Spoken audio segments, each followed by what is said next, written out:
最近的一项新发现震惊了整个天文界，又有一个奇怪的物体正在快速闯入我们的太阳系。最近6年，我们也只见过2个，一个是2017年的奥莫莫，还有一个是2019年的伯利索夫。他们的出现既让人兴奋，也有点让人后背发凉，因为他们来自我们这辈子根本去不了的深空。今天我们就来聊聊 NASA 最近发现的新天体亚特拉斯，这是人类观测到的第3个星际访客，它将在今年年底前飞到距离太阳最近的地方。亚特拉斯被发现没多久，名字倒是换过几个，但最近搞清楚了它从哪儿来，要到哪儿去之后，这块原本平平无奇的太空岩石就成了值得关注的对象。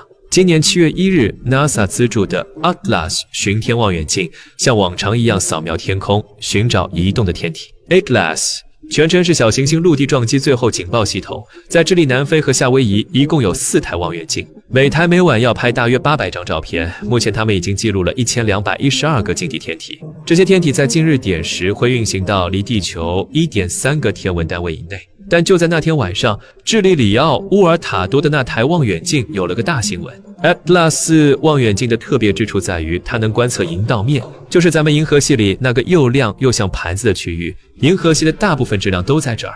你看，像泛星计划和卡特琳娜巡天这样的项目，探测器太灵敏了，拍这个区域容易过曝，所以干脆就避开了。而从人马座方向 ，Atlas 望远镜拍了4张30秒的巡天照片，发现了一个正直奔太阳系来的天体。这个天体一开始叫 A11PS3Z， 很快就引起了美国马萨诸塞州剑桥市小行星中心 MPC 的注意。作为负责给太阳系小天体贴标签和追踪的官方机构， MPC 很快发了个电子通报，详细说了这个新访客之前的观测数据，还有它的运行轨迹。这么一分析，天文学家们才发现，这家伙其实咱们不是第一次见了。原来加州的兹威基顺泰设施和另外3台望远镜早就有过预发现观测，最早能追溯到6月14日。有了这些数据， MPC 算出这个天体的轨道是双曲线的，偏心率特别大，大到说明它是从星际空间来的。就因为这个，它才有了亚特拉斯这个名字，毕竟是第3个闯进太阳系的星际天体嘛。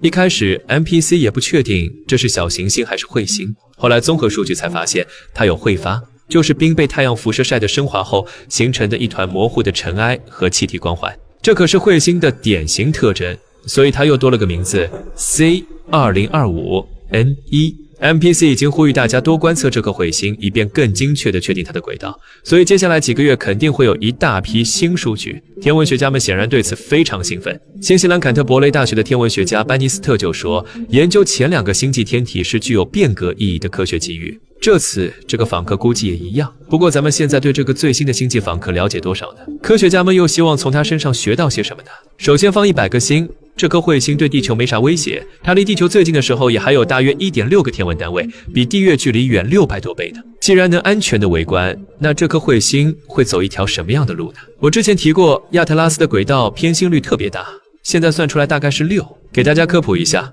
偏心率为0，代表完美的圆形轨道；超过1的话，就意味着天体能摆脱它所在轨道的引力，进入更自由的空间。所以偏心率6意味着这颗彗星的双曲线轨道是目前观测到的最极端的之一，这可能也是它能穿越这么远的宇宙来到这儿的原因。更让人惊讶的是它的速度，现在它正以每秒58公里的速度冲过来，这速度相当于每秒跑580个足球场那么长。这么快的速度让亚特拉斯成了我们见过的跑得最快的星际彗星。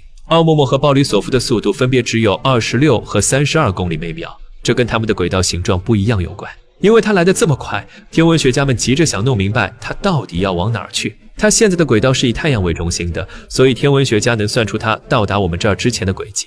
10月30日是它离太阳最近的时候，距离是 1.4个天文单位，刚好在火星轨道内侧。从它的轨道图上能看到，它会像渐进线那样绕着火星旁边飞过，然后嗖的一下又冲回太空。图里也能看出来，它离太阳不会像2017年的奥莫莫那么近，轨迹更像鲍里索夫。为了搞清楚情况，天文学家们动用了全球其他地方的望远镜，尤其是拉斯坎布雷斯天文台 LCO 的望远镜，专门就是为了观测射面天文事件的，比如彗星爆发或者亮度变化之类的。他们用夏威夷的2台 0.36 米 LCO 望远镜安排了1个小时观测亚特拉斯，目的是搞清楚它的光变曲线，看看它有没有旋转带来的亮度变化。旋转亮度变化就是说，彗星绕着自转轴转的时候，亮度会不会变？可能是因为它形状不规则，表面反光不一样，也可能是它有活跃区域转到对着地球的时候就显得亮一些。但通过监测亮度随时间的变化，天文学家能找到重复的模式，这样就能知道彗星转了一圈。用 LCO 望远镜观测后发现，这颗彗星的自转周期大概是29小时。不过跟亚特拉斯的很多数据一样，还需要更多观测来确认。让天文学家意外的是，亚特拉斯的光变曲线比奥莫莫平缓多了，29小时里亮度只变了 0.2个星灯。不过虽然亮度变化小，亚特拉斯可是挺亮的。事实上，它是我们见过的最亮的星际天体。今年5月底之前，它还挺暗的，星等大概20，但从那时候到被 ATS 发现，它在 ICLAS 的 O 波段里，星等一下升到了 17.7 到 17.8 之间。它不光亮，还挺大。根据推测的反照率，它的核直径估计有10公里，这比奥莫莫大了一个数量级，甚至比鲍里索夫还大。更多观测还发现，亚特拉斯有轻微的活动迹象。我之前说了，它有个不太明显的挥发，就是彗星上的冰被太阳晒得升华后形成的那团毛茸茸的尘埃和气体光环。在这张照片中心能看到核周围有个模糊的圆圈，就是它。这张照片是跟着移动的彗星拍的，所以周围的星星看起来是模糊的。除了彗发，亚特拉斯还有彗尾。MPC 报告说，它的彗尾在天空中横跨3角秒，角度大概280度。这彗尾挺短的，所以在照片里经常跟彗发混在一起。现在的科学发现都得益于技术和通信的进步，全世界的人都能一起兴奋。亚特拉斯这事儿也是这样，不管是业余天文爱好者还是专家，都在分享自己的观测结果，所以我们对它的了解一直在更新。比如天文学家这个论坛，太空爱好者们在上面发帖分享发现，每天都有新消息。阿拉尔孔和他的同事们帮忙确认了亚特拉斯的彗尾长度，说它延伸了25000多公里呢。从这个帖子和其他一些内容里能看到这新访客的超酷照片。我们说了这颗彗星的亮度、自转和活动情况，那它的表面呢？在这方面，亚特拉斯和它的前辈们差不多，跟奥莫莫和鲍里索夫一样，它比太阳红多了，甚至比外小行星带的第一型小行星还红一点。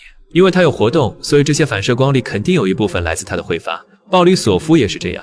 挥发的反射光把核本身的信号都盖过去了。等它离我们更近一些，有了新数据，应该就能确认这一点了。比如2020年，天文学家发现鲍里索夫每秒产生50公斤尘埃，这就解释了为什么核的信号会被盖住。最后，亚特拉斯的发现还让天文学家重新估计了星际天体的数量。在它被发现后不久发表的一篇论文里，科学家们算出每立方天文单位的空间里大概只有 0.001 个星际天体，这比发现奥莫莫和鲍里索夫时的估计低多了。这个密度是根据 ATLAS 过去3年扫描天空只发现这一个星际天体算出来的。不过当然了，这个密度可能会变，还受很多其他因素影响。可能 ATLAS 没发现比亚特拉斯小的天体，也可能这些天体发出的某种信号它检测不到。好了，我们已经聊了目前对这颗彗星的了解。不过你也知道，科学这东西从来不是一成不变的，尤其是有了新玩具可以研究的时候。我们已经提过一个主要区别了，就是亚特拉斯看起来没鲍里索夫活跃。鲍里索夫的彗星活动特别明显，它的尘埃挥发每天大概增大 1%， 这说明在第一次被观测到之前，它已经活跃了大约100天。它的彗尾也更长，延伸到宇宙里14万公里。现在看来，可能亚特拉斯还没被太阳晒到能让水冰升华的程度，升华会让活动更剧烈。但鲍里索夫在离太阳 4.5 个天文单位的时候就进入强活动期了，而亚特拉斯现在已经比那个位置更近了，所以这可能性不大。不过奥莫莫的活动也不剧烈，它是个致密的岩石天体，没有冰能在太阳照射下升华，所以没有挥发或彗尾。天文学家到现在还在解释为什么它不活跃。最近有假说认为它可能在释放挥发物，但产生的尘埃很少，所以没被观测到。但亚特拉斯是有挥发的，所以这个解释不能同时套用到2个星际天体上。这些天体的成分和活动程度差异这么大，能告诉我们星际天体的起源是什么呢？这目前还是科学探索的重点。奥莫莫那著名的长条形形状让大家对它的起源议论纷纷，有人说它是被潮汐力塑造的原始天体，有人说它是行星的碎片，还有人说它是很多小天体聚在一起形成的。鲍里索夫也引发了不少猜测，它的成分和太阳系的彗星不太一样，它的一氧化碳相对水的含量更高，这说明它可能形成于富碳环境。根据这个观察，有人认为鲍里索夫形成于一颗红矮星系统，那里平均温度更低，低到能让一氧化碳凝结，然后进入彗星内部。那亚特拉斯的起源呢？有意思的是，我之前提到的，它的速度在这方面很有用。我说过，亚特拉斯相对于太阳的速度是每秒58公里。事实证明，天体的恒星年龄和速度之间有关系。假设这个关系对亚特拉斯也成立，那这颗彗星可能有30到110亿年的历史。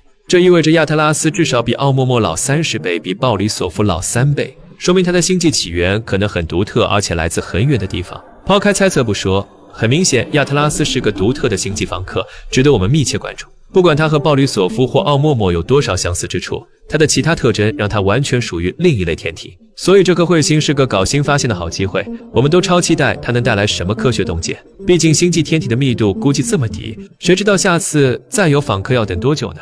现在我们已经了解了亚特拉斯的一些情况，接下来就看你的了。大概从9月开始，你可以用地面望远镜观测这颗彗星，直到它跑到太阳后面看不见为止。10月30日今日点之后，它会在12月初从太阳后面重新出现，到时候又能从地球观测了。不过要是你没有望远镜也没关系，你照样能参与进来。JPL 的 Horizon 网站有个超方便的工具，可以追踪它在太空中的位置。我7月4日查的时候，它的日心位置是这样的，所以你也去查查看看，从我们发布这个视频被你看到的时候，它跑了多远？在评论区告诉我你的发现。同时我已经等不及想知道，从这个勇敢的星际旅行者身上还能学到什么了。他跑了这么远的路，克服了重重困难才到这儿，肯定藏着不少宇宙秘密，等着我们去发现呢。